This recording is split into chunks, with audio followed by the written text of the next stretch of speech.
Welcome to another episode of Bright Headed Publishing Audiobook Book Club. I am your host, Kelly Morgan.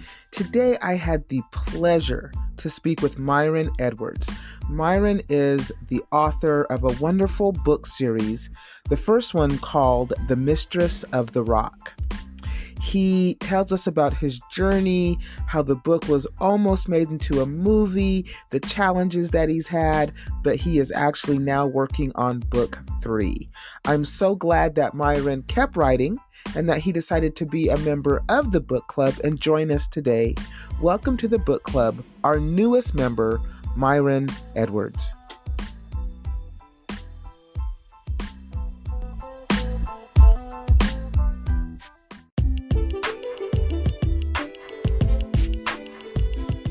Myron, thank you so much for being on the podcast and being the newest member to the book club.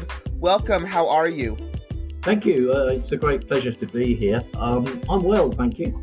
I hope you're well as well. Last time we spoke, you were freezing, I understand. So I can assure you, it's not so cold here.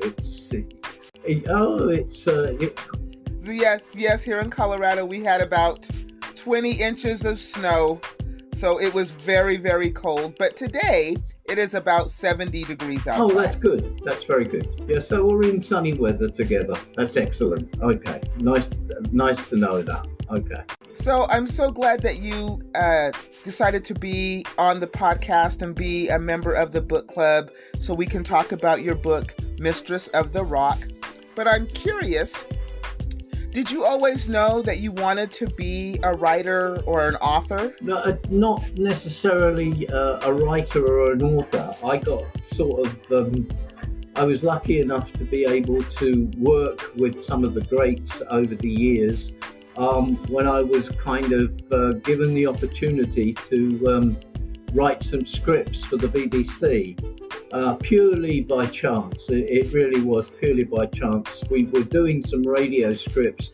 A guy and I called Phil Campbell, who, when we were together, we were in a band, and then when we kind of moved away from the band, we went in to do these scripts for a hospital radio, believe it or not. And we did these scripts, we recorded the scripts, and we actually did the acting for the scripts as well.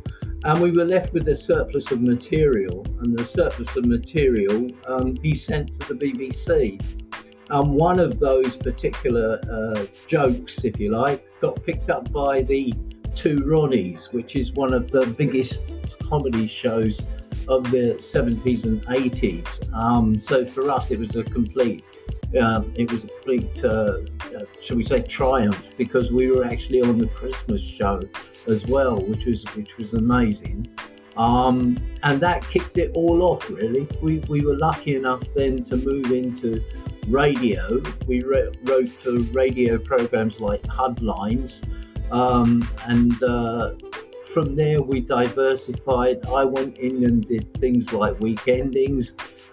He did the Dick Emery Show, which was another big comedy show. I went and did Kick Up the 80s with Tracy Ullman before she became mega famous, and really it's continued along that line where I've been sort of in and out of writing, because I also was lucky enough to be a copywriter for at that time the world's biggest advertising agency, JWT, which was J. Walter Thompson. And that was purely by chance, because I was working there in their travel capacity.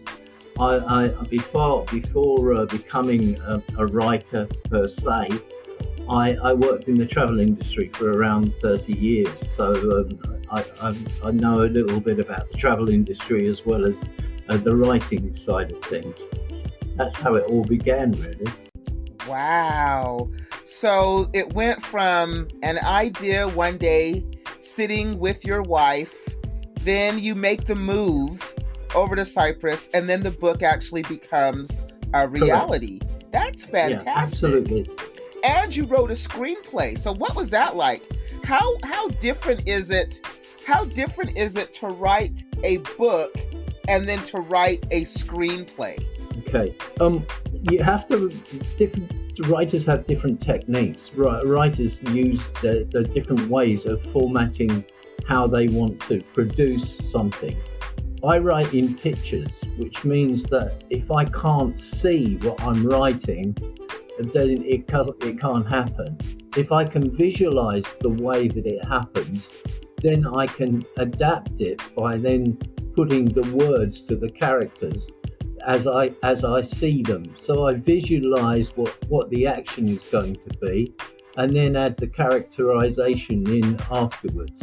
It's a technique that maybe I developed from screenwriting and from script writing as well, because when you write a joke, you've got to visualize that joke as well as not just words on paper. You have to see that it's something that it makes people laugh for a start. So you've got to try and visualize what they would see in the joke, and that's the way it works. It's the same way that I work when it comes to writing a script. First of all, I visualize it, I realize and then realize the characters themselves, and then put the words to the characters. We were lucky enough to be approached by a film company who liked the idea and wanted to produce the film on Cyprus.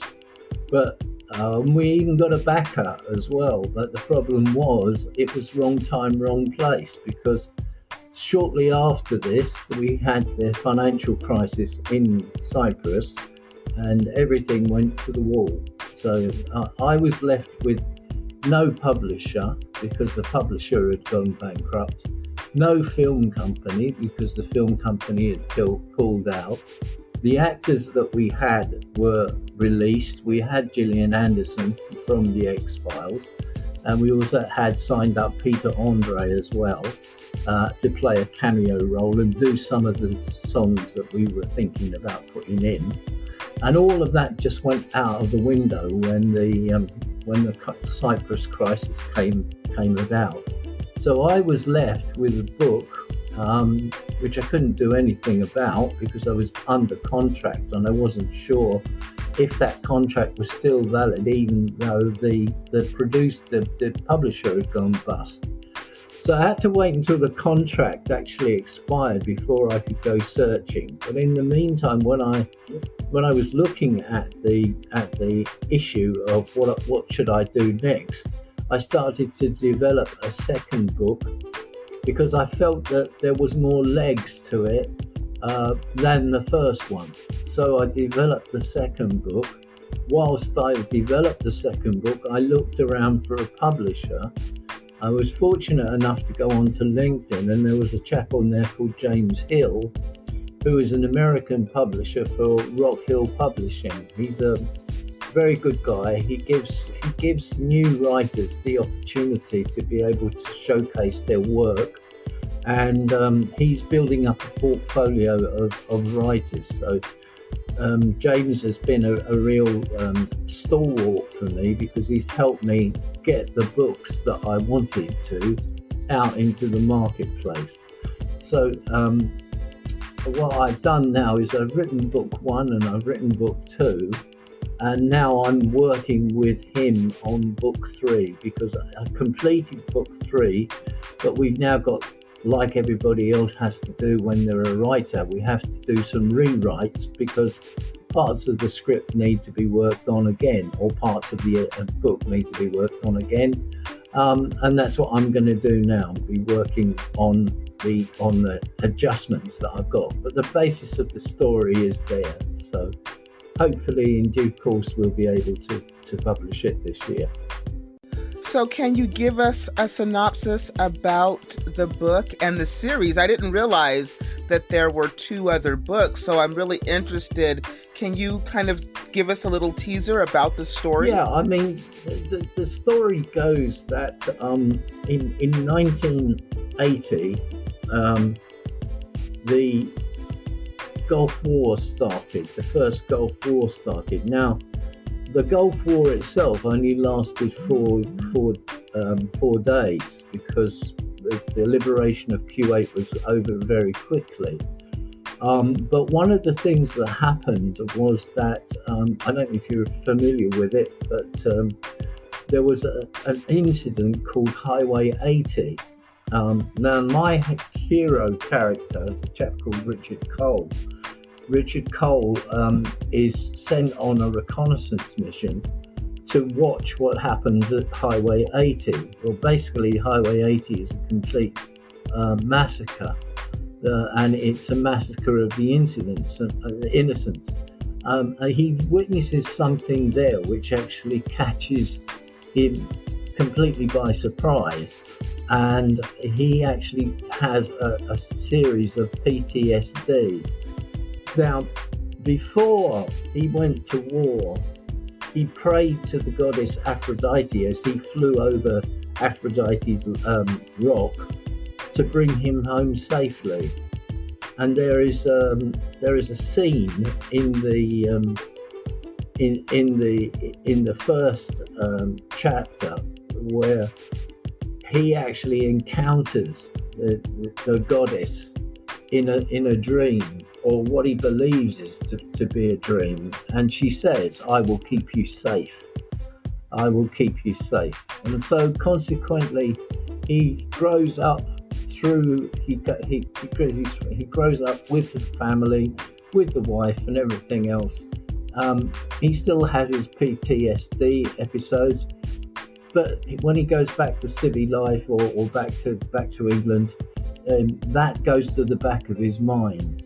What happens is that they decide they would like to come to Cyprus for an anniversary 25 years later, to meet up with his old mate, and they have a rendezvous where what happens is that he decides, Peter, who is the helicopter pilot, he takes them on a ride over the rocks, and it brings it all back to Richard.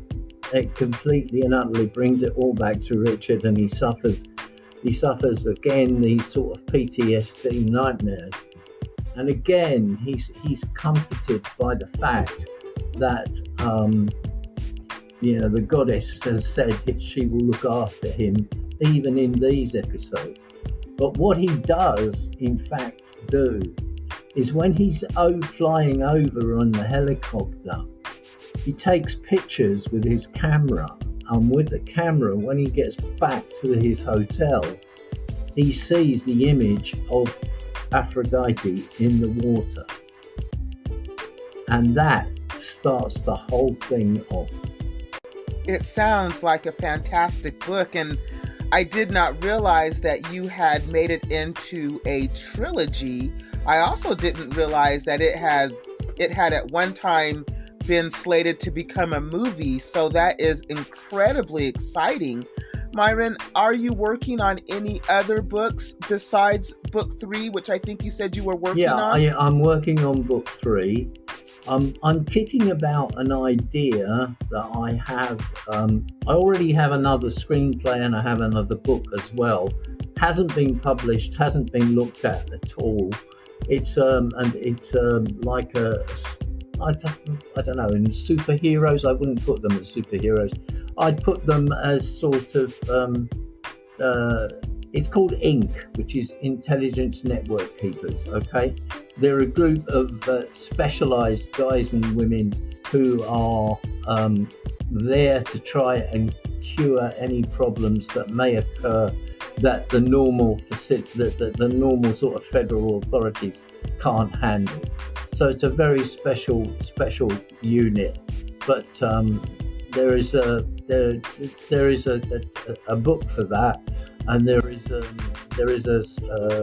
screenplay for that. I haven't shown that to anybody yet, nobody. And the other one that I'm looking at doing is a kids book. I like the idea of writing something for a kids book, and so I put that to the back burner as well at the moment. I just want to get this trilogy out of the way and see what impact it has.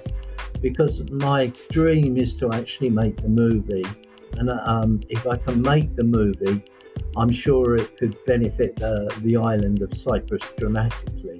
We do now have a film unit. I don't know if you're familiar with the film Jiu-Jitsu, which has just come out on Netflix.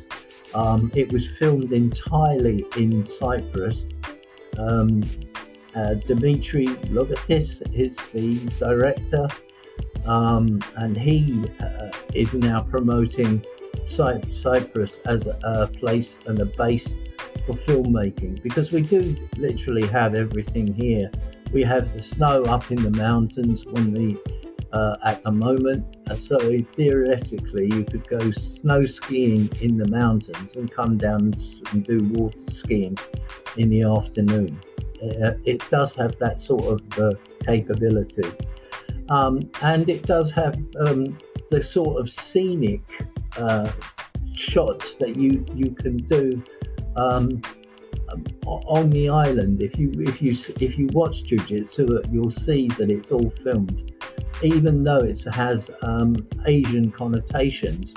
It's all filmed entirely in Cyprus, and Cyprus wants to try and develop its own film industry. It will give concessions to people making movies. So I'm just looking for somebody to come along and say, Myron, I'd love to make your film, and we'll make it on Cyprus, because it makes sense to do that as well. And all the concessions that are applicable for something like that. So my idea would be to broadcast on your wonderful podcam this appeal. If anybody wants to try and make a movie that is different to anything else, Mistress of the Rock is something that you should consider.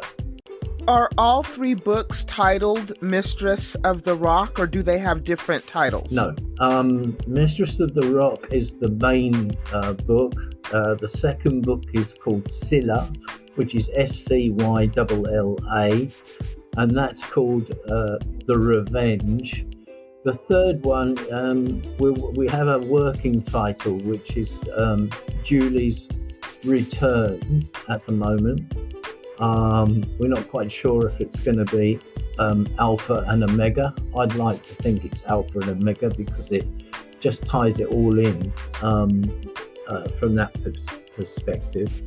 But it's written different for me. I've never written anything like it, because it's written from the perspective of a woman. Rather than most of my characters are male characters that are writing, this is a female character that basically is the catalyst in the story. So it's slightly different, and I hope I've done it justice. Have you thought about putting any of the books on audiobook while you're waiting for maybe it to be translated into film? I'd love to be able to do that. I'm not quite sure how to do it.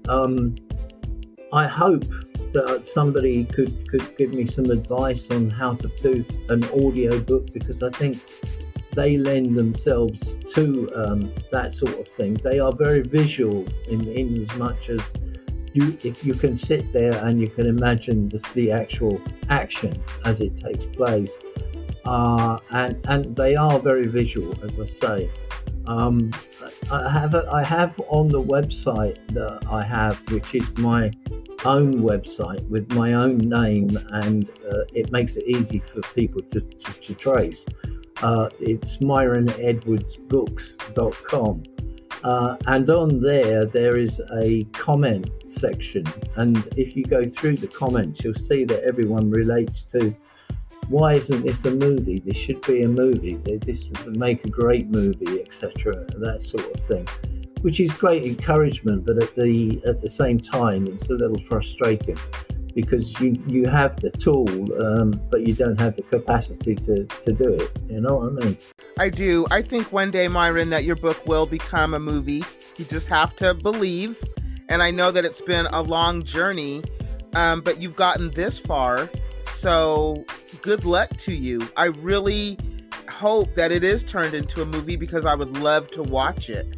It sounds very exciting. Thank you. Yeah, I am, very excited about that prospect. But what more excites me is the fact that people who I've never known before come through and leave a comment or a remark on things like when you have an Amazon site, for example, and they leave a reader's comment, and the reader's comment is this is just a fantastic book.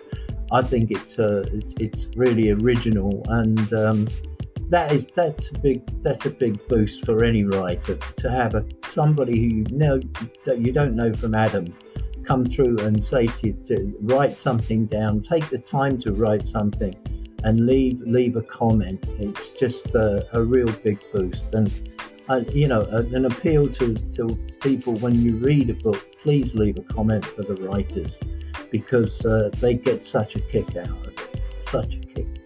They do. It's nice to know that you're connecting with your audience. I think as a writer, it's even nicer to know that somebody took the time to read what you wrote and they enjoyed reading it as much as you enjoyed writing it. I think that's the goal, I would imagine, for all writers. Yeah, absolutely. And you read about rejection and everything else, but there are thousands and thousands of writers out there who literally never get the chance to be seen, because in general people only pick up the big five books, the big five publishers. They don't look for the independent publishers, and they don't consider the quality of the writers. We have some amazing writers at Rock Hill, and they need to be read, because their books are just stunning. Some of them are just so good. The way that they put themselves and the energy that they put into making these books is quite remarkable.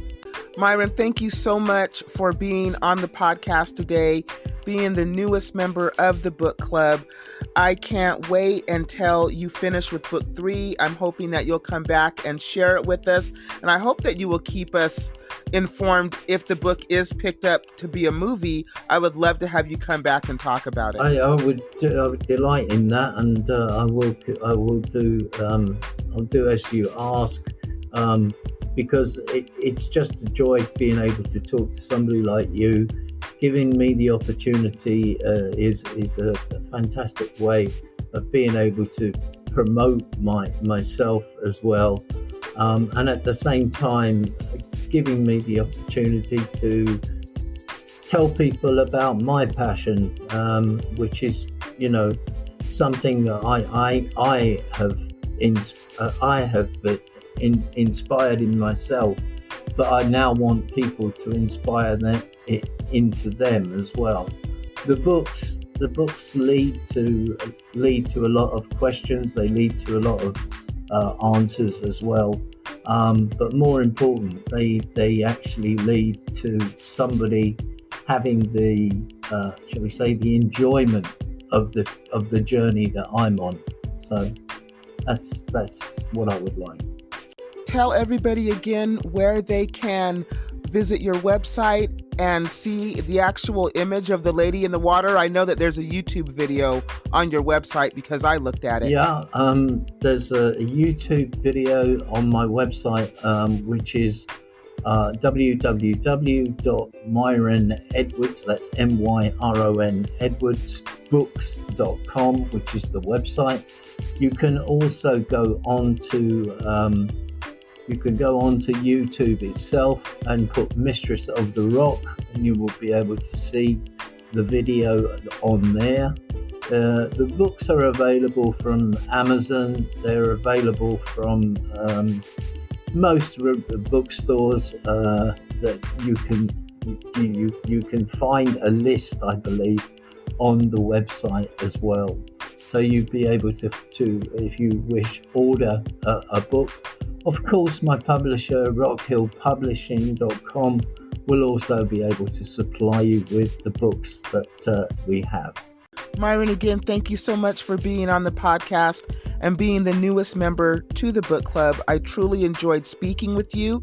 And when book 3 comes out, I definitely expect you to come back so that we can talk about that as well. It's my pleasure. And again, thank you very much. I enjoyed the opportunity, Kelly, to be able to speak to you. You're a very nice lady. Without any doubt, I've encountered a new friend. So I would say thank you for that opportunity. And stay warm. and Absolutely. And safe. Thank you again. I really appreciate your time and spending part of your day with me. Thank you again for being on the podcast. My pleasure. Thank you. Have a good day and have a good week. Take care.